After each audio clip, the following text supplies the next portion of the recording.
మన మాటలు ఉప్పు వేసినట్లు. ఎవరన్నా అక్క మా ఇంటికి వచ్చి మాట్లాడితే ఎంత బాగుండు, ఆమె వస్తేనే నెమ్మదిగా ఉంటుందమ్మా, ఆమె నోరు తెరిచి మాట్లాడితే ఎంత సమాధానకరంగా ఉంటుందమ్మా, ఆమె ప్రార్థన చేస్తే ఎంత బాగుంటుందమ్మా అని దారెమ్మడి పోయేవాళ్ళు కూడా, అక్క వెళ్ళిపోతున్నావేంటి, మా ఇంటికి రాకుండా వచ్చి ఒకసారి కూర్చొని టీ తాగిపోయావా అని మనం వాళ్ళు ఎవరైనా పిలుస్తారా? లేకపోతే మనం వెళతామంటే అమ్మో వెళుతుంది అక్క, వస్తుందేమో తలపేస్తుంది. వాళ్ళు మళ్ళీ అక్కడేంటి అక్క బయట కొడుకు లేదని చెప్పరే. ఎందుకని వస్తే వదలరు, ఏమేమో మాట్లాడతారు, మన హృదయం అంతా కలవరం వచ్చేస్తుంది, ఉన్న నమ్మకం కూడా పోతుంది, విశ్వాసం కూడా పోతుంది, ప్రభు మీద ఆశ కూడా పోతుంది. అందుకని వాడికి చెప్పేది లేదని చెప్పరా. వాడు ఆంటీ మా మమ్మీ లేదు, ఎక్కడికి వెళ్ళిందిరా మీ అమ్మ, ఏమో తెలియదు, వాడు నిన్ను మించి 2 ఆకలి ఇంకా. అలాగున్నామా మనము? తిమోతికు రాసిన మొదటి పత్రిక 3వ అధ్యాయము 15వ వచనం.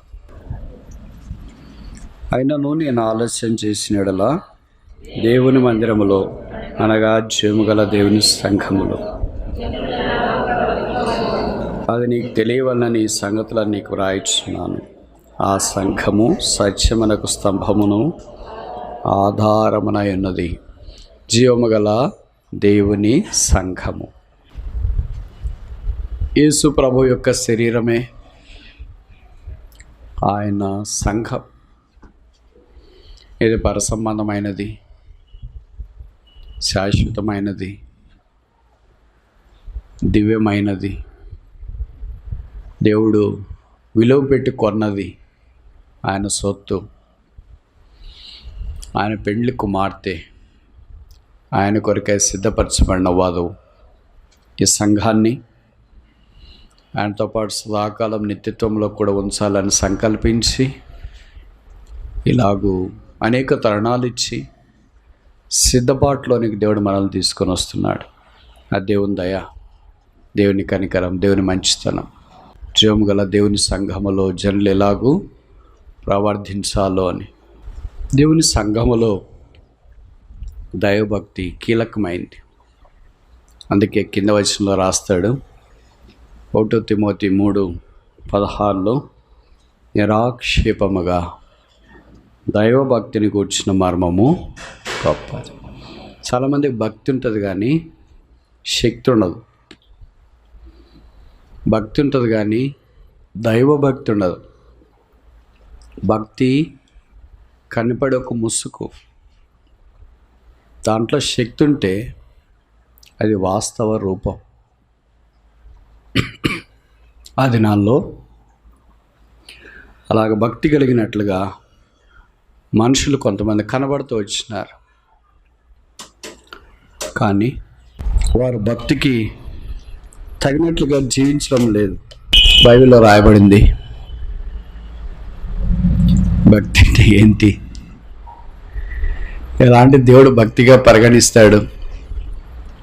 యాకోబు పత్రికలో దాని గురించి సంక్షిప్తంగా వివరించబడినట్లు మనకు పరిచయం. ఈ దైవభక్తిని గురించి 5 విషయాలు మొదటి పత్రికలో అపోస్తలుడైన పౌలు ద్వారా పరిశుద్ధాత్మ దేవుడు ప్రస్తావించిన సంగతులు మనం నేర్చుకోవటానికి ఆరంభిస్తాం. మొదటిది తిమోతికి రాసిన మొదటి పత్రిక 2వ అధ్యాయం 10వ వచనం.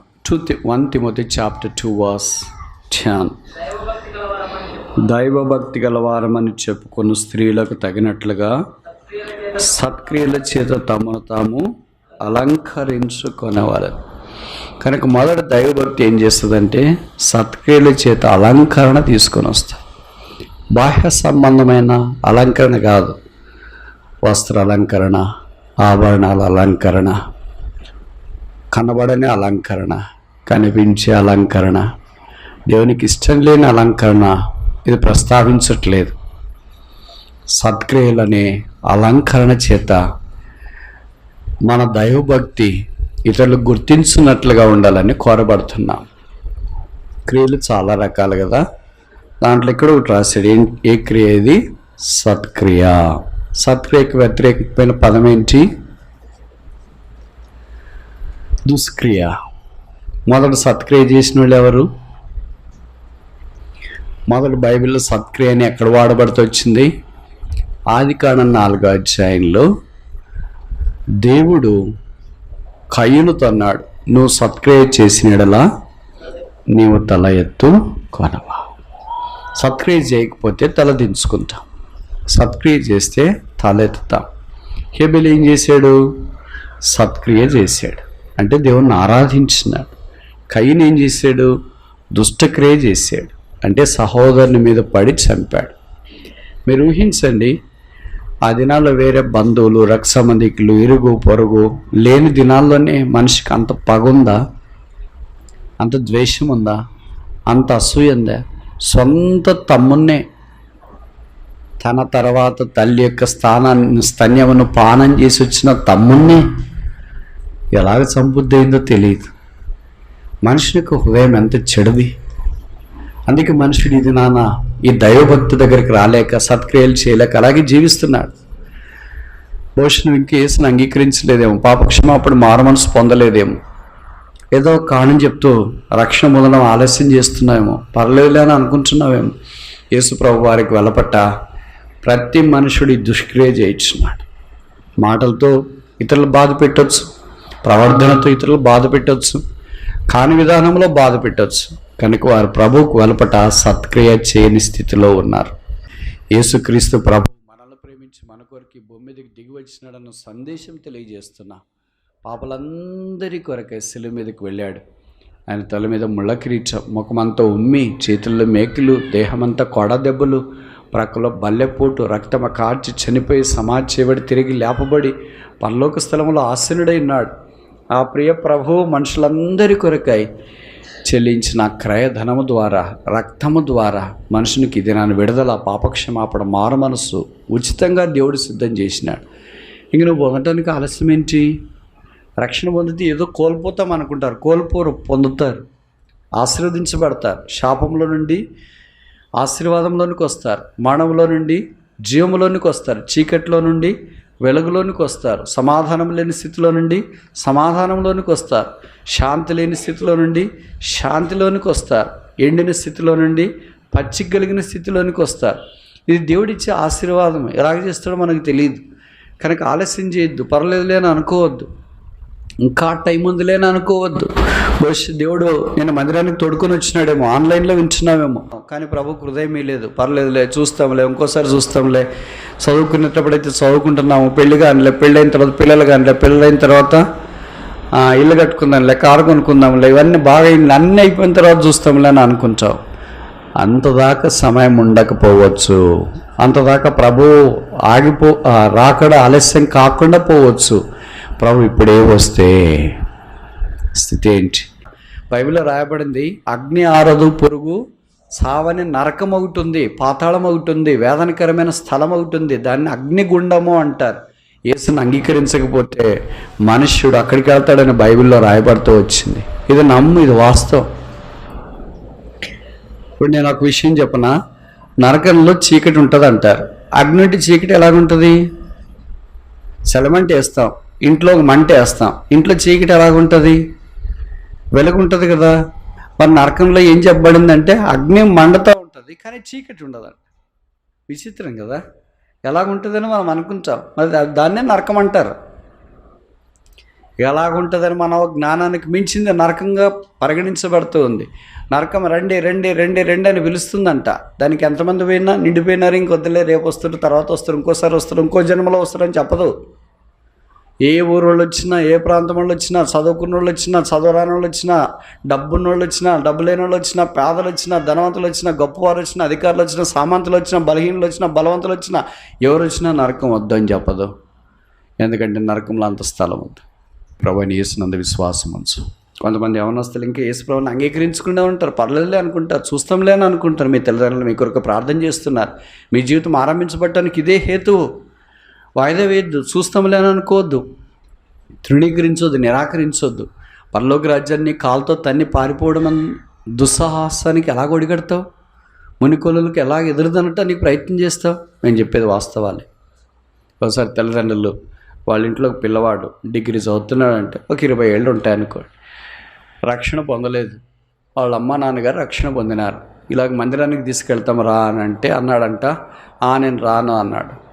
మామూలుగా ఎప్పుడు చెప్పేది రానన్నే కదరా, ఎప్పుడు వస్తానని చెప్పావు, కనుక ఈ ప్రత్యేక కోడికలు ఉన్నాయి, ఈసారి రమ్మని నేను బ్రతిమలాడుతున్నాను, దయచేసి ఒక్కపూట సాయంకాలం వచ్చేసే అన్నాడు.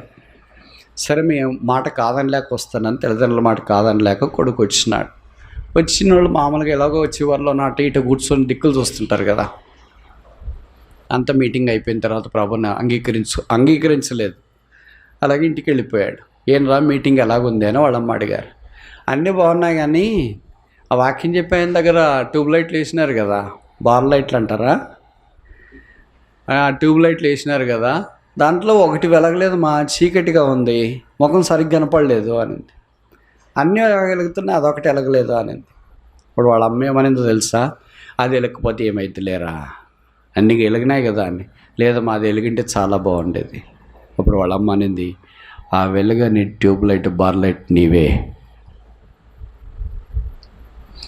ఒక్క లైట్ మందిరంలో వెలగకపోతే బాగలేదు అన్నావు కదా, మరి ఇంట్లో నువ్వు కూడా రక్షణ పొందలేదు కదా, పాప క్షమాపణ పొందలేదు, మారమనసు పొందలేదు, నువ్వు చీకట్లోనే ఉన్నావు కదా, వెలుగులోనికి వస్తేనే కదా యేసుప్రభు సెలవు ఇచ్చినాడు కదా, నా మాట విన్నాను పంపిన వాని యందు విశ్వాసం ఉంచి ప్రతివాడు తీర్పులోనికి రాక మరణంలో నుండి జీవంలోనికి దాటి ఉన్నాడు. యోహాను పత్రిక 1:5 దేవుడు లోకమునకు వెలుగు, గాడ్ ఈజ్ లైట్. దేవుడు వెలుగైనాడు కనుక చీకట్లో ఉన్న ప్రతి మానవుని దేవుడు వెలుగులోనికి తీసుకురావడానికి సంకల్పించినాడు. ఇంకెంతకాలం చీకట్లో ఉంటా? అపోస్తుడైన పేతురు అన్నాడు పేతురు పత్రికలో, ఆశ్చర్యకరమైన వెలుగులోనికి దేవుడు మనల్ని తీసుకుని వచ్చినాడని. నువ్వు చీకట్లో ఉంటే ఎలాగుంటుంది ఊహించుకో. మీ ఇంట్లో కరెంటు పోతే రాత్రిపూట ఎలాగుంటుంది ఊహించుకో. రక్షణ ఆశీర్వాదం పొందుట కొరకే తీర్మానం చేసుకో. ఆశమాషగా తలంచొద్దు. ఓ దినం వస్తుంది యేసుప్రభుని ఎరగకుండా ఈ లోకాన్ని విడిచిపెడితే జాగ్రత్త. తస్మాత్ నరకం నీ కొరకు సిద్ధంగా ఉంది, కాచుకొని ఉంది, దాని నుండి ఎవరు తప్పించలేరు. రెండవ అవకాశం రాదు. భూమి మీద ప్రతి దానికి రెండవ అవకాశం వస్తుంది కానీ ఒకే ఒకదానికి రెండవ అవకాశం రాదు, అదే మరణం. మిగతా దాని అంతటికీ మొదటి అవకాశము, రెండవ అవకాశం, చాలా అవకాశాలు ఉండొచ్చు, మరణానికి రెండవ అవకాశం లేదు, ఒకే ఒక అవకాశం. కానీ ప్రభు నిన్ను ప్రేమిస్తుండగా ఆ రక్షకుడైన యేసుని గురించి నువ్వు అంగీకరించి మారమనసు పొందాలని మేము కోరుతున్నాం. కొంతమందికి మాటలు చెప్తే కష్టంగా ఉంటాయి, అందుకని ఇంటికి వెళ్ళిన తర్వాత వాళ్ళ తల్లిదండ్రులతో వాళ్ళతో పోట్లాడతారు. నేను రానన్నా కూడా నన్ను తీసుకెళ్ళావు, వాళ్ళు ఏదో చెప్పారు, చెవుల్లో విసిం పోసినట్లు అయిపోయింది. ఆ నరకం అంటే భయం వేస్తుంది. మరి భయం వేస్తే నమ్ముకోవచ్చు కదరా. ఇప్పుడు నమ్ముకోవాలంటే చాలా వందల టైం ఉంది, కానీ అసలు నన్ను తీసుకెళ్ళొద్దన్నా కూడా తీసుకెళ్ళవేంటి అని ఇంట్లో భవిష్యత్తు పోట్లాడుతూ ఉంటారు. నీ మంచి కొరికే దేవుడు ఏర్పాటు చేసినాడు, నీ మంచి కొరికే దేవుడు సదుపాయం చేసినాడు, నీ మంచి కొరికే దేవుడు మానవుడికి భూమి మీదకి దిగి వచ్చినాడు. నువ్వు దేవుడిని ఎలాగ చూస్తావు? కొంతమంది చెప్తుంటారు కదా, అక్కడ ఎక్కడికి వెళ్ళారండి అంటే దేవుని దర్శనం దగ్గరికి వెళ్ళామండి. ఎలాగ జరిగింది? దేవుని బాగా చూసామండి. ఎక్కడ చూశారండి? దేవుడు బాగా మీకు ఎక్కడ కనిపించాడండి? దేవుడు చేసిన సృష్టి సముద్రమే మీరు బాగా చూడలేదు. ఆ సముద్రం దేవుడు చేసిన సృష్టిలో ఒక చిన్నది విస్మంతా. ఈ దేవుడిని ఎలాగ చూస్తారు? దేవుడు చేసిన భూమినే సరిగ్గా చూడలేదు, దేవుడిని ఎలాగ చేస్తారు? దేవుడు చేసిన అడవినే సరిగ్గా చూడలేదు, దేవుడిని ఎలాగ చూస్తారు?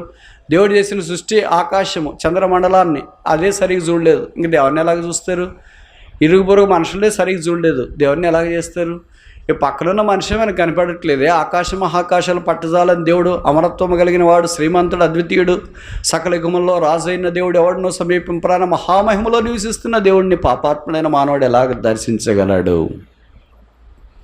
అందుకే కాలం సంపూర్ణమైనప్పుడు దేవుడు మానవాకారాన్ని భూమి మీదకి మానవుడిగా దిగి వచ్చినాడు. మనుషుడు దేవుడి దగ్గరికి వెళ్ళలేడు, దేవుడే మనుషుని దగ్గరికి వచ్చినాడు.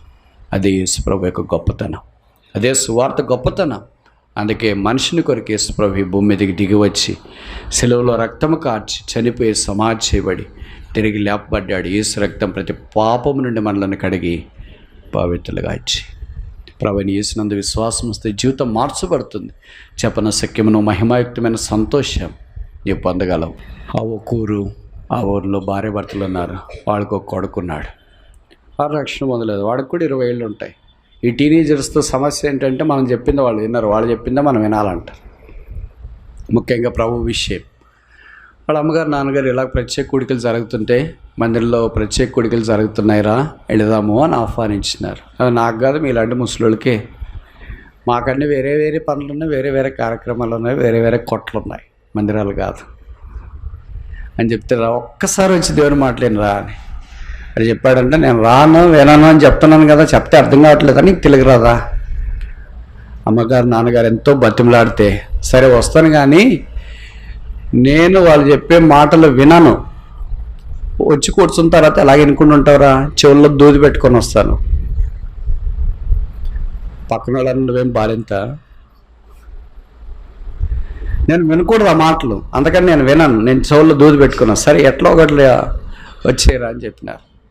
అలాగ వచ్చినాడు, చెవుల్లో నిండగా దూది పెట్టుకున్నాడు, హెడ్సెట్లు కూడా పెట్టుకున్నాడు, ఏం చెప్పేది అని కూడా కూర్చున్నాడు వాళ్ళ అమ్మ నాన్నగారి తృప్తి కొరకు. కూర్చున్న తర్వాత దేవుడు మనలాంటి వాళ్ళని ఎంతమందిని చూశాడు. మనమే కొన్నిసార్లు అంటాం కదా, నీలాంటి వాళ్ళని ఎంతమందిని చూసాం పోరా, మా ఊర్లోనే మస్తుకున్నారు. దేవుడికి ఇలాంటి వాళ్ళు ఎంతమంది ఉన్నారు? 6000 సంవత్సరాలు అందరూ ఇలాంటి టైపే కదా. కనుక దేవుడు ఆయనే దిగి రావాల్సిన పని లేదు. అర్థమైంది కదమ్మా? దేవుడి సైన్యం చాలా ఉంది, దాంట్లో ఒక సైన్యం చెప్తా, పేరు దోమ. ఒక దోమ వచ్చింది ఇటు ముక్క దగ్గర అంతా ఉంటుంది, వెళ్ళి చెవుల్లోకి పోయినట్టు. వీడు అనుకున్నాడు చెవుల్లోకి పోయింది ఏంటని దూది తీసినాడు. దూది తీస్తుంటే నాలాంటి బోధకుడు ఈ వాక్యం చెప్తున్నాడు, చెవులు గలవాడు విననుగాక. అరే చెవులు గలవాడు విననుగాక అంటే ఈయన నాన్న గురించి చెప్తున్నాడు, నేను చెవులు దూది పెట్టుకునేది ఎలాగైనా తెలిసింది అని అనుకున్నాడు. అప్పుడు 2 చెవుల్లో ఉన్న దూది తీసేసినాడు. ఇప్పుడు ఆత్మ సంగములతో చెప్పుచున్న మాట, చెవి గలవాడు విననుగాక. ఒక 5-10 నిమిషాలు అంతా వాక్యం అయిపోయిన తర్వాత వాక్యం ముగిసింది. ఇంటికి వెళ్ళిన తర్వాత వాళ్ళ అమ్మగారు అడుగుతారు కదా, ఏంట్రా వాక్యం విన్నావు? మా నాకు ముందే చెప్పొచ్చు కదమ్మా, ముందు నుండి వాక్యం వినటానికి వస్తుండే, ఈ చివరి రోజు కూడా రమ్మంటే చెవిలో దూది పెట్టుకొని వస్తానని చెప్పావు కదరా, మొదటి నుండి ఇంకేం వచ్చింటావు నువ్వు అని అంటే, ఆ దూది పెట్టింటే ఎలాగిన్నావురా నువ్వు అని, ఏం చేస్తామా అని కూర్చుంటే ఒక దోమ వచ్చింది చివర్లో, అది నన్ను అటు ఇటు కుడతా ఉంటే చెవులో కూడా పోతుందేమో అని చెవులో దూది తీసేసిన.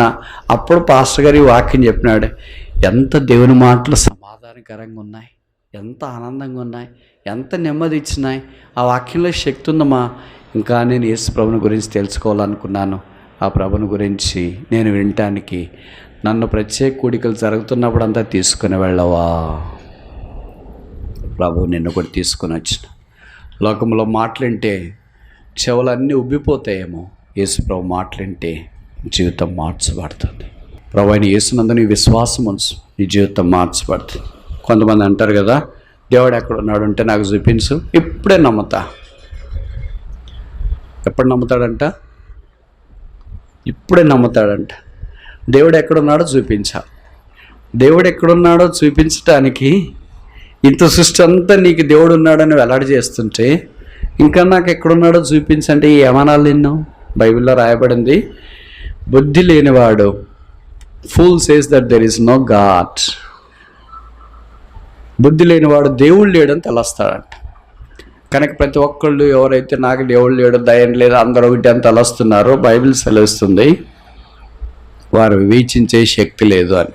ఆయన దేవుని నిరాక్ష పెట్టి దేవునికి వెలుపటి జీవిస్తుంటే నీ ప్రాణమునకు నీవే ఉత్తరవాదం అని తెలియజేస్తున్నా. ప్రభువైన యేసునందు విశ్వాసం ఉంచుము, అప్పుడు నీవును నీ ఇంటి వారును రక్షణ పొందు. దైవభక్తి కలిగిన వారు సత్క్రియల చేత తమను తాము అలంకరించుకుంటారు. అది జీవగల దేవుని సంఘంలో ప్రవర్ధనలో మొదటిది. రెండవది చూస్తామా, తిమోతికి రాసిన మొదటి పత్రిక 2వ అధ్యాయము 16వ వచనం, నిరాక్షేపముగా దైవభక్తిని కూర్చున్న మర్మము గొప్పది. ఇక్కడ చాలా విషయాలు రాశాడు. కనుక దైవభక్తి ఒక మర్మం. ఆ దేవుని యందు విశ్వాసం ఉంచుట. ఎవరా దేవుడు ఏం చేశాడని కింద రాసినారు. ఆయన సశరీరుడుగా ప్రత్యక్షమాయను అంటే క్రిస్మస్.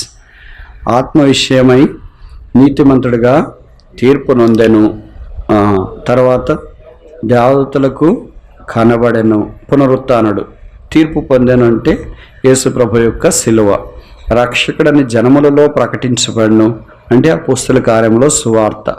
లోకమందు నమ్మబడెను అంటే అపోస్తులు చేసిన పరిచర్య. ఆరోహండై తేజోమయుడై.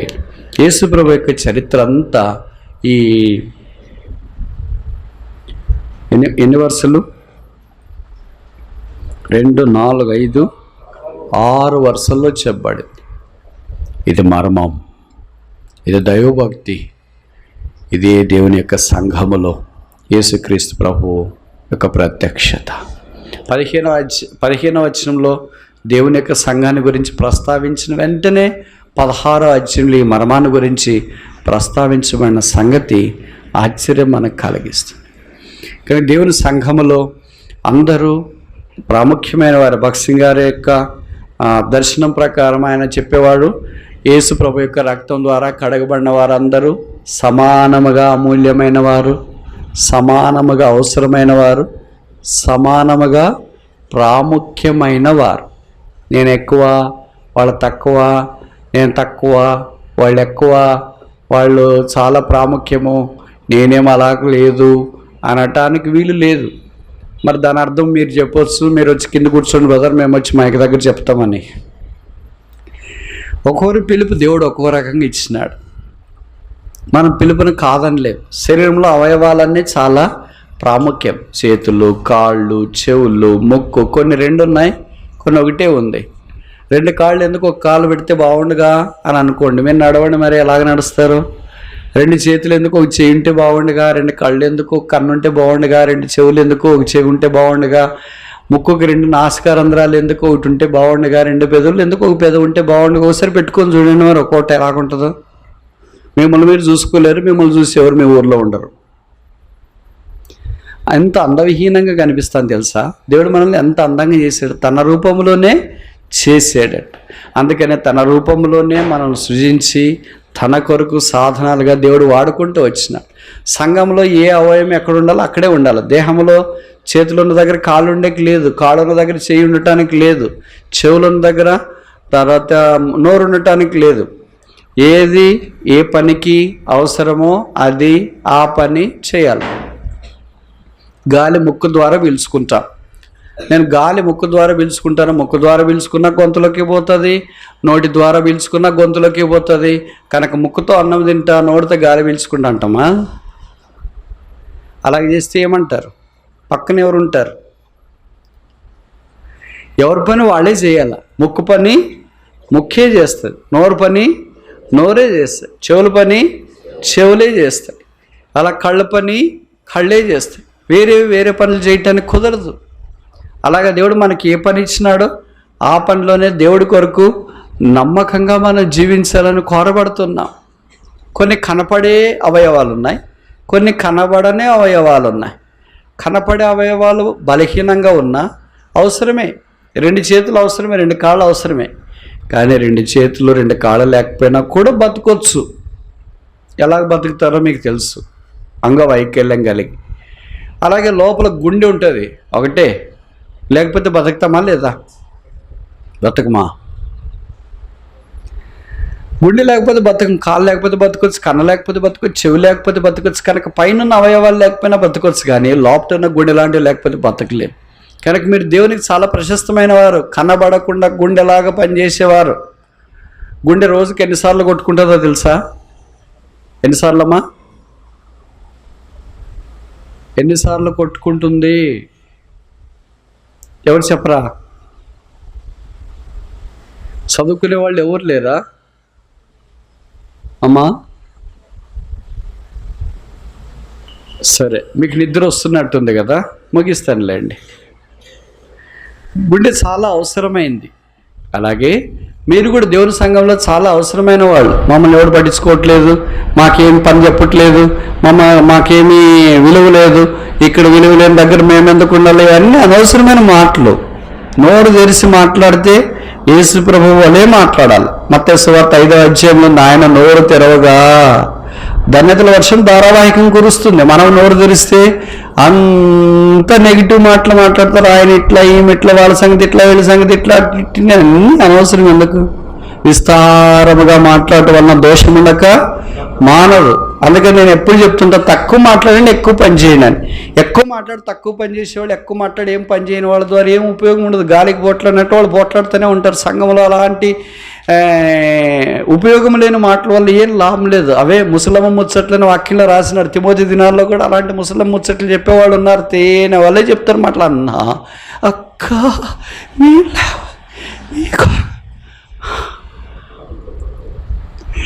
మీ కొరకు రాత్రి మగళ్ళు ప్రార్థన చేస్తున్నారు, ఉపవాసం అంతా వట్టిదే, అన్నీ అబద్ధాలే. రాత్రి మగళ్ళు ప్రార్థన చేస్తున్నావా? అంత భక్తుడైతే, అంత భక్తురాలు అయితే ఇక్కడ ఎందుకు ఉంటావు? చెప్పరేంటి? అయ్యో అట్లా చేస్తున్నారా అన్న, అట్లా చేస్తున్నారా అక్క, నిజమా అక్క? కరిగిపోవద్దండి, అది అసాధ్యం. రాత్రి మగాళ్ళు ఎవరి కొరకు ఎవడు ప్రార్థన చేస్తారు? అంత భక్తులు ఉన్నారా ఏంచి? ప్రార్థన చేయమన్నప్పుడు చేస్తే చాలు. కనుక ఇవన్నీ మాటల ద్వారా సాతాను ఏం చేస్తాడంటే అబద్ధముగా కరిపి చెరిపి మనుషులు మోసం చేస్తాడు. అలాంటి మాటల మీద మీరు విశ్వాసం నుంచి వెళ్ళిపోతున్నారు. ఏంటి? ఈడవబడుతున్నారంట, మరలు కొల్పబడి ఈడవబడిపోతున్నారు. ప్రభు దగ్గరికి వచ్చినప్పుడు ప్రభు ఏం చేస్తారంటే మనం తన కొరకు సాధనాలుగా వాడుకోవాలని కోరుతున్నాడు. ఆయనతో కూర్చుని మనం నేర్చుకోవాలి. ఆయనకు దాటి వెళ్ళిపోవడానికి మనం ప్రయత్నం చేయకూడదు. ఆయనే మన మాదిరి, ఆయనే మన ఆశ్రయదుర్గ, ఆయనే మన దాగుచోటు. ఆయన ఎంత ప్రాణం పెట్టినాడు, ఎంత త్యాగం చేసినాడు, ఎంత రక్తం కార్చినాడు, ఎంత దీనుడై పరలోక రాజ్యంలో మన కొరకు విజ్ఞాపన చేస్తున్నాడు. ఆ ప్రభువును గుర్తు చేసుకో. మాలాంటి వాళ్ళని గుర్తు చేసుకుంటే ఏం ఉపయోగం ఉంది? నష్టమే, ఏం మేలేం లేదు. ఎవ్వరు నీకు సరైన మాదిరి కాదు, ఒక్కడే ఒక్కడు సరైన మాదిరి. ఏం పేరు? ఆయన పేరు యేసు క్రీస్తు ప్రభు. ఆయనలో లోపం ఉందా? ఆయనలో పొరపాటు ఉందా? ఆయనలో దోషం ఉందా? ఆయనలో మత్సరం ఉందా? ఆయనలో వంకర ఉందా? ఏమి చూసి ఆ ప్రభువుని వెంబడించడం మానేసాం.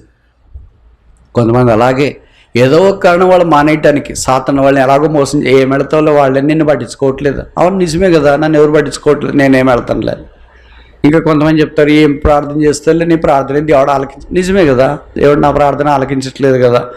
ఇలాగ అంతా మోసపుచ్చి కుక్కలు జించిన ఇస్త్రీ వలె దేవుని యొక్క సంఘాన్ని సాతాను భ్రష్టు పట్టించేసి ఇప్పుడు దేవుని కొరకు శేషముగా నిలబడేవాళ్ళు కావాలి. ఆ శేషంలో మనం ఉన్నామా? అదే దైవభక్తిని వచ్చిన మర్మం. దేవుని యొక్క జీవము గల సంఘములో అలాంటి దైవభక్తితో బ్రతకటానికి ఉద్దేశము కలిగిన వారైంట. మూడో చూస్తామా? తిమోతికి రాసిన మొదటి పత్రిక 4వ అధ్యాయం 8వ వచనం. శరీర సంబంధమైన సాధకము కొంచెం మట్టుకే ప్రయోజనకరమవును కానీ దైవభక్తి ఇప్పటి జీవం విషయంలోనూ రాబో జీవ విషయంలోనూ వాగ్దానముతో కూడినదైనందున అన్ని దైవభక్తి ఏంటంట అన్ని విషయాల్లో ప్రయోజనకరం. ఈ జీవితం మాత్రమే కాదు, రాబో జీవితము. కనుక విశ్వాసకి 2 జీవితాలు ఉంటాయి. మొదటిది ఏంటి? ఇప్పుడు రక్షించబడిన తర్వాత భూమి మీద జీవించే జీవితం. రెండవ జీవితం ఏంటి? రాబో జీవితం. అంటే మనం ఈ లోకాన్ని విడిచిపెట్టిన తర్వాత ప్రభుతో పాటు ఉండటానికి కొనిపోబడినప్పుడు అప్పుడు ఆ లోకంలో వేరే జీవితం మనం కలిగించాం. ప్రభువును పోలి మనం అప్పుడు జీవిస్తాం. ఈ సాతాను యొక్క శక్తులు, ఈ పాపము మన మీద దాడి చేయకుండా ప్రభు కొరకు మనం జీవించడానికి అవకాశం. రాబో లోకం కొరకు జీవించాలి. ఆ లోకం కొరకు మనం సిద్ధపడాలి. ప్రధానికి సిద్ధపడతాం కదా, మందిరానికి రావాలంటే సిద్ధపడతాం, తర్వాత పొలం పనులు చేసుకోవాలంటే సిద్ధపడతాం, రొయ్యల చెరువులు చేసుకోవాలంటే సిద్ధపడతాం, చేపలాటికి వెళ్ళాలంటే సిద్ధపడతాం. సిద్ధపడకుండా ఉన్నపాటిని వెళ్తారా? వెళ్ళరు కదా, సిద్ధపడే వెళ్తారా? మరి ప్రభు అక్కడి కొరకు మనం కూడా సిద్ధపడాలి కదా. ఎలాగ సిద్ధపడాలా? మీలాంటి ఒక ఊరు ఉంది. ఆ ఊరిలో 2 అన్నదమ్ములు ఉన్నారు. వారు వేరువేరుగా జీవిస్తున్నారు. 2కి కుటుంబాలు ఉన్నాయి, అంటే భార్య పిల్లలు ఉన్నారు. అన్న ఏం చేశాడంటే వాడు ఒక మంచి కుక్క పిల్లని తెచ్చుకున్నాడు. దాన్ని బాగా పెంచి పోషించినాడు, జాగ్రత్తగా చూసుకున్నాడు. తమ్ముడేమనుకున్నాడు, మా అన్న కుక్క పిల్లని తెచ్చి పెంచుకున్నాడు కదా, నేను కూడా కుక్క పిల్లని తెచ్చి పెంచుకుందామా అని అనుకున్నాడు. అప్పుడు ఇంట్లో వాళ్ళు వీళ్ళు చెప్పినారు, మీ అన్న చేసిందే నువ్వు చేస్తే నువ్వు కాపీ కొట్టినావు అంటారా, నువ్వు వేరే చెయ్యి అన్నారు. ఏం చేయాలా అనుకొని ఇలాగ మీ ఊర్లాగా ఉన్న ఊర్లో నేను రొయ్యల చెరువు దగ్గరికి పోతే అక్కడ ఒక నక్క పిల్ల కనిపించింది. మా అన్న కుక్క పిల్ల పెంచుకున్నాడు, నేను నక్క పిల్ల పెంచుకుంటానని దాన్ని తీసుకుని వెళ్ళాడు. దాన్ని బాగా పెంచుకుంటున్నాడు. కుక్క పిల్ల పెద్దగా అయిపోయింది, నక్క పిల్ల కూడా పెద్దగా అయిపోయింది. నక్క జిత్తులన్నీ చేస్తూ ఉంది కదా, అలాగే చేస్తుంది. ఓసారి ఏం జరిగిందంటే అన్నదమ్ములు ఇద్దరు కలిసి కుటుంబాన్ని విడిచి, అంటే పిల్లలందరినీ తీసుకొని ఇంటిని మాత్రం విడిచి తాళాలేసి వేరే ఎక్కడో దూరము ఇలాంటి ప్రోగ్రామ్ ఏదో ఉంటే అక్కడికి వెళ్ళారు. అది పెళ్ళో పేరెంట్ మనకు తెలియదు. 2-3 రోజులు తిరిగి వాళ్ళు వచ్చినారు. అన్నింటి దగ్గర కుక్క నమ్మకంగా ఉంది. పక్కన వాళ్ళు చెప్పారు, అయ్యా మీ కుక్క ఎంత నమ్మకంగా ఉందంటే మీరు ఊరు వెళ్ళారు, అంత దొంగలు పడ్డారు, వాళ్ళని తరిమి అరిసిందిలే కరిసిందిలే, వాళ్ళు తిరిగి ఈ రోజుకి రాలేదని. తమ్ముడు అనుకున్నాడు, మా ఇంట్లో కూడా దొంగలు పడి ఉంటారేమో, నక్క పిల్ల ఏం చేసింది అనుకున్నారు. ఇప్పుడు ఇరుగు పొరుగు వచ్చి చెప్పినారు, మీ ఇంట్లో ఏం దొంగలు పడలేదు, కానీ నక్కే చేయాల్సిన పని చేసింది అన్న. ఏం చేశారంటే వాళ్ళ ఇంట్లో కోళ్ళు పెంచుకుంటున్నారు, మేకలు పెంచుకుంటున్నారు. ఇదేం చేసింది కోళ్ళన్నీ పూర్తిగా తింటే మంచిది అట తింది కదా, ఒక్కో దాన్ని సంపి అక్కడక్కడ పడేసింది. అంటే తమ్ముడికి కోపం వచ్చింది. తమ్ముడి కంటే తమ్ముడు భార్యకి ఇంకెక్కువ కోపం వచ్చింది. మన కోళ్ళన్నీ తినేసిందా, మన మేకలన్నీ ఇలాగ చేసిందా, దీని బుద్ధి పోనీయట్లేదు అని దాన్ని సాగొట్టి చంపేసింది. ఇక్కడ కుక్క మాత్రం నమ్మకంగా ఉంది. అన్నోళ్ళ ఇంట్లో కుక్కను బాగా పెంచి పెద్ద చేసినారు, ఎరుగు పొరగు రాకుండా కాపాడుతాం. ఇప్పుడు ముందుకెళ్ళాక మనం పోయి కథలో చిన్న నీతి ఉంది, మనకు తెలుసు కదా. కుక్క వల్లే నమ్మకంగా ఉన్నామా, నక్క వల్లే జిత్తులతో హానికరంగా ఉన్నామా? ప్రశ్న ఏంటంటే కుక్కలాగా నమ్మకత్వాన్ని పెంచి పోషిస్తున్నామా, నక్కలాగా జిత్తుల మారతనాన్ని పెంచి పోషిస్తున్నామా? మొదటి కొడుకులాగా ఉన్నామా, రెండవ కొడుకులాగా ఉన్నామా? చెప్పండి, జవాబు చెప్పండి. మామూలు ఏంటి జంతువులతో పోల్చేస్తున్నారు ఏంటి మీరు అని అనుకుంటున్నారా? మనకు అర్థం కావడానికి సులభంగా చెప్తున్నాం. ఇప్పుడు చెప్పండి, మనం ఎలాగున్నాం?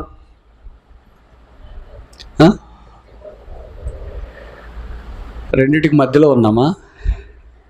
ఆదివారం కుక్క వల్లే నమ్మకంగా విశ్వాసంగా ప్రభువా రక్షణ బల్ల అది ఇది, సోమవారం నుండి శనివారం దాకా చూసుకొని నక్క జిత్తులు, ఇంట్లో బయట వెలబట అన్నీ నక్క జిత్తులు. మళ్ళీ ఆదివారం వచ్చిన వాళ్ళు నక్కేమైపోద్ది, కుక్క అయిపోతుంది.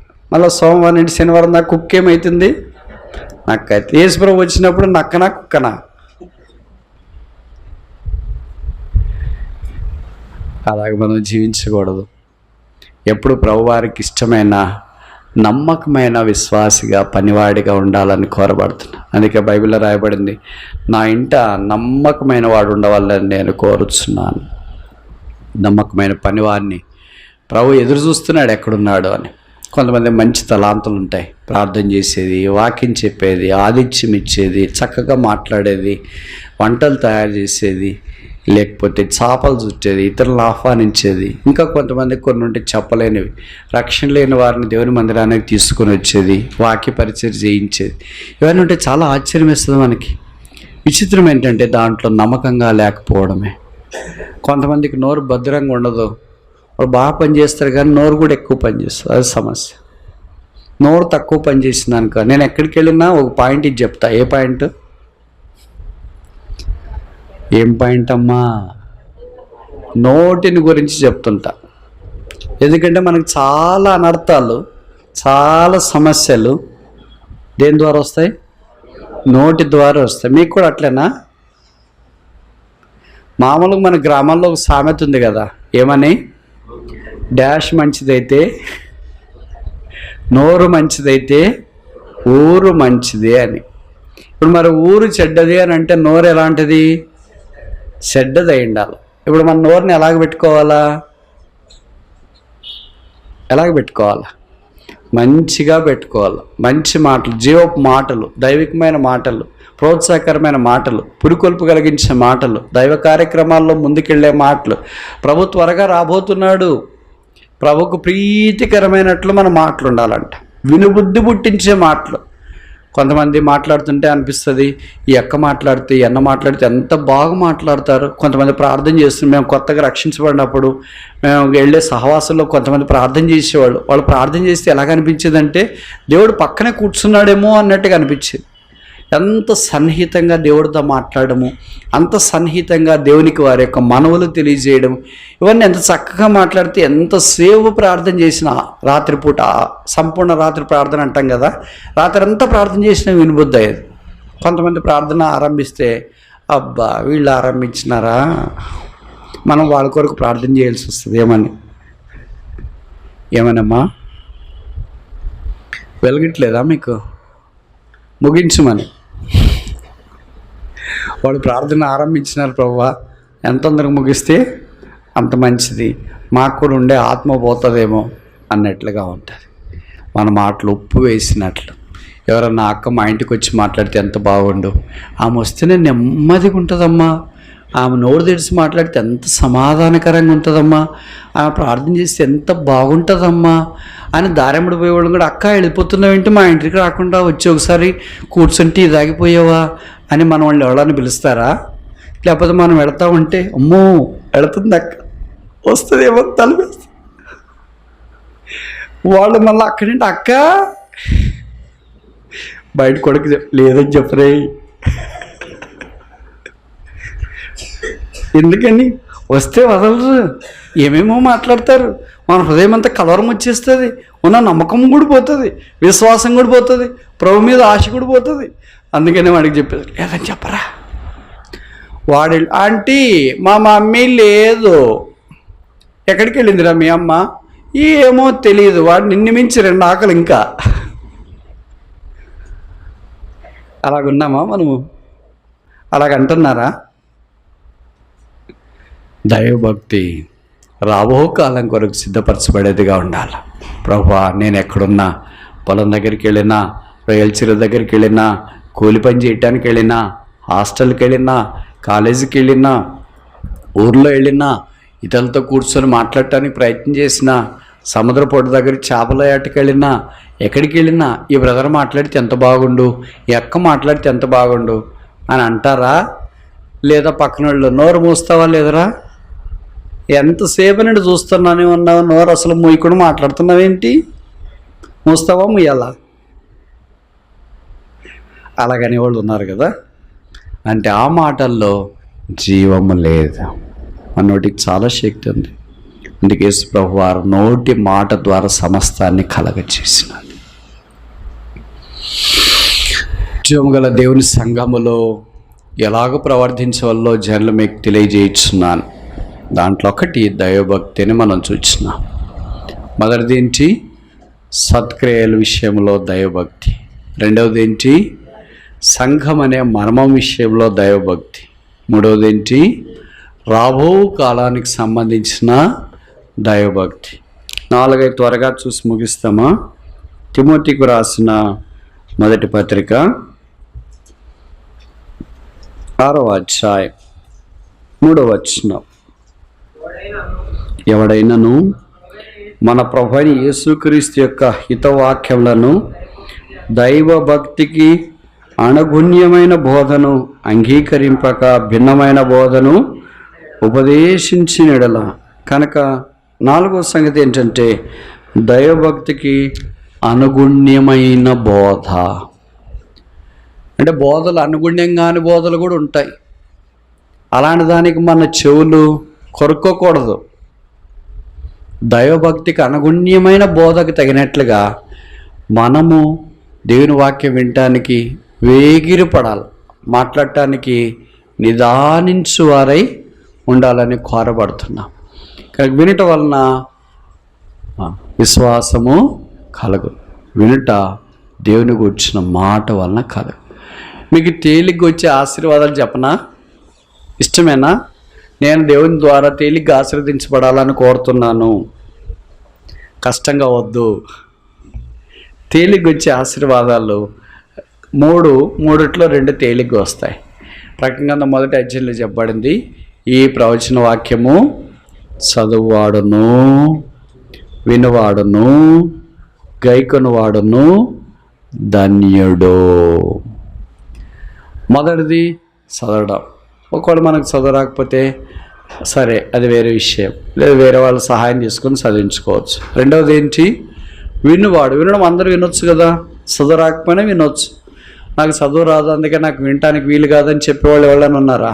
ఎవరు ఉండరు. వారందరికీ వినటానికి దేవుడు వినుబుద్ధి పుట్టించే మాటలు దయచేస్తాడు. తర్వాత గైకొనట. ఇది నాకు కష్టంగానే మీకు తేలిక అనుకుంటా. మరి దేవుని వాక్యం గైకొనటానికి ఇష్టపడేవాళ్ళు కదా, అలాగే చేయటానికి ప్రయత్నించేవాళ్ళు కదా. ప్రభు స్తోత్రాలు. అలాగే గైకొనటానికి ఇష్టపడండి, అలాగే గైకొంటే ఇంకా ముందుకు వెళ్ళండి. అందరూ దేవుని వాక్యం విని చదివి గైకొని ధన్యులు కావాలని దేవుని యొక్క ఉద్దేశం. 5వ దాకా చూసి ముగిస్తామా? తిమోతికి రాసిన మొదటి పత్రిక 6వ అధ్యాయము 6వ వచనం. సంతుష్టి సహితమైన దైవభక్తి గొప్ప లాభ సాధకమై ఉన్నది. మీరు గమనించినారు లేదా? ఒక ఎవరొస్తుడని తిమోతికి ఇంత భక్తి అవసరమా? మామూలుగా ఏమంటారంటే, మన పిల్లలు మనం మందిరంకి రావంటే, ఈ వయసులో మందిరంకి వచ్చేదేంటి? ఈ వయసు ఏమంట? లోకంలో తిరిగే వయసు, పాపం చేసే వయసు, వాళ్ళతో వెళ్తే మాట్లాడే వయసు, రకరకాలుగా సమయాన్ని గడిపే వయసు.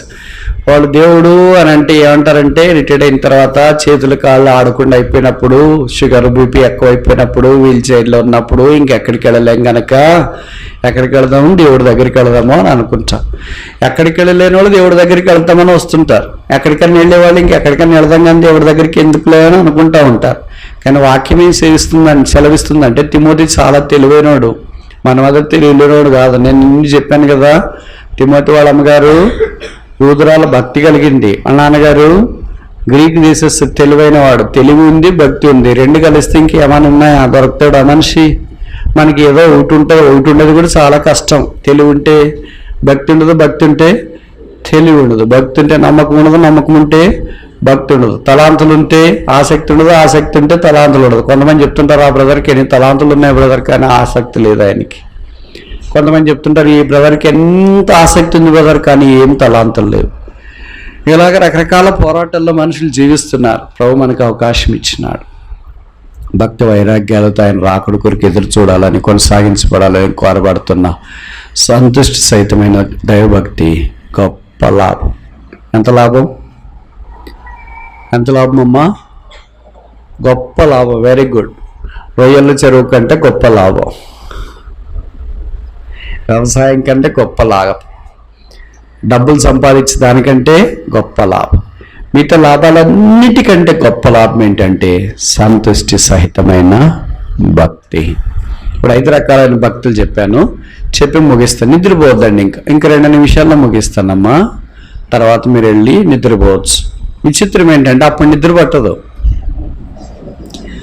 ఎప్పుడు నిద్ర పడుతుంది అంటే, బాగా వాక్యం చెప్పేటప్పుడు నిద్ర పడుతుంది బ్రదర్. ఎలాగొస్తుందో నిద్ర, కానీ అలాగ వచ్చేస్తుంది మీరు వాక్యం చెప్తుంటేనండి అని. కొంతమంది నాకు ఫోన్లు చేసినప్పుడు అక్కడ ఇక్కడ కనిపిస్తూ ఉంటారు. వాళ్ళు చాలా బాగా చెప్తారు అనుకుంటారు. వాళ్ళు వచ్చి చెప్తారు, బ్రదర్ మీ వాక్యం వినుకుని నిద్రపోం బ్రదర్ అని. నేను అమాయకుడు అంటున్నా, అబ్బా చాలా బాగా వింటారేమో అని. అసలు మీకు ఎక్కడ టైం ఉంది మీరు వింటానికంటే? ఏం లేదు కదా, రోజంతా పని చేసి అలసిపోయింటాం కదా, పడుకునేటప్పుడు మీ వాక్యం యూట్యూబ్లో పెట్టుకొని ఇలాగంటే ఎప్పుడూ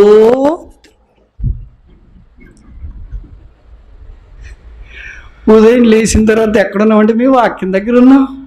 అందుకనే మేము వాక్యం వినుకుని నిద్రపోవట్లేదు అన్నట్టు. ఇప్పుడు చెప్పండి, వాక్యం ఏం పని చేస్తుంది వాళ్ళకి? నిద్ర మాత్రగా పనిచేస్తుంది. ఏదో ఒక రకంగా పనిచేస్తుంది. మాత్రలు బయటికి వెళ్ళి కొనుక్కొని తెచ్చుకొని వేసుకొని నిద్రకి అలవాటు కాకుండా వాక్యం వినేదానికైనా వాళ్ళు అలవాటు అయ్యారు. ప్రభు యొక్క వాక్యం వారి హృదయంతరంగంలో ఎప్పుడో ఒకసారి కార్యసిద్ధి కలిగిస్తే మంచిదని తలస్తున్నా. అందుకని విచిత్రం ఏంటంటే, అదేం మాత్రం కానీ నేను ఎక్కడికి వెళ్ళినా వాక్యం చెప్తుంటే ప్రజలకి ఏమొస్తుంది? ఊపు రాదు, ఉద్యోగం రాదు, ప్రోత్సాహం రాదు. కొంతమంది చెప్తుంటారన్నా, మీరు వాక్యం చెప్తే ఉద్యోగం వస్తే ప్రోత్సాహం వస్తుంది కదా, అంతా వట్టిదే. నేను వాక్యం చెప్తే ఏమొస్తుంది? మీకు కూడా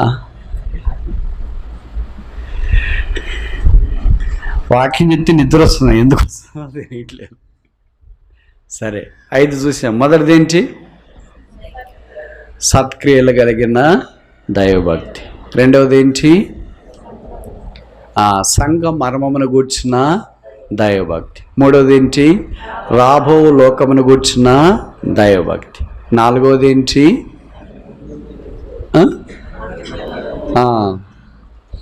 ఐదవది ఆఖరిది ఏంటి? సంతుష్టి సహితమైన దైవభక్తి. ఇప్పుడు ఒక ప్రశ్న అడిగి ముగిస్తా. ఈ 5 రకాలైన దైవభక్తిలో మనము ఏ రకములో ఉన్నాము? మొదటిదా, రెండవదా, మూడవదా, నాలుగవదా, ఐదవదా? అసలు మన రకమే బైబిల్లో లేదా? ఏమా అసలు భక్తి ఉందా అని? మొదటి మెట్లో ఉన్నవాళ్ళు రెండవ మెట్టుకి, రెండవలో ఉన్నవాళ్ళు 3, 3లో ఉన్నవాళ్ళు 4, 4లో ఉన్నవాళ్ళు 5. అలాగ భక్తి కలిగిన వారమై ప్రభు రాకుడి కొరకు ఎదురు చూస్తూ వదినాన్ని ప్రభు వస్తాడు, మేఘమండలం మీద ఆయన రాబోతున్నాడు, బోరధ్వని వినబడబోతుంది. మనం ఎక్కడున్నామో, మీరు రోయల్ చెరువు దగ్గర ఉంటే అక్కడి నుండి ఎత్తబడతారు. ప్రభుని నమ్ముకొని ఉంటే ఇంట్లో ఉంటే అక్కడి నుండి ఎత్తబడతారు. మేము ఇలాగ వాక్యం చెప్తుంటే ఇక్కడి నుండి ఎత్తబడతాం. మీరు ఎక్కడున్నారో అక్కడే ఉన్న పాటను మన శరీరం మార్చబడుతుంది. రెప్పపాటును మనం మార్చబడతామంట. This is the greatest transformation ever took place in the human history. మానవ చరిత్రలో నిమిషపాటున, క్షణపాటున, రెప్పపాటున మార్చబడ్డం అనేది దుస్సాధ్యం. ప్రభువు దినాన్ని మనల్ని మారుస్తాడు. ఆయనతో పాటు సదాకాలం ఉండటానికి పరలోక రాజ్యంలో కొనిపోబడతాం. మనం ఆయన చూస్తాం, ఆయన వలే ఉంటాం, ఆయనను పోలి ఉంటాం, ఆయనతో ఉంటాం. అలాంటి శుభప్రదమైన నిరీక్షణ కలిగిన వారమై దేవుని సంఘముగా కట్టబడుతూ పరలోక రాజ్యం ప్రవేశించినట్లు ప్రభువు మనకు సహాయం చేయనుగాక.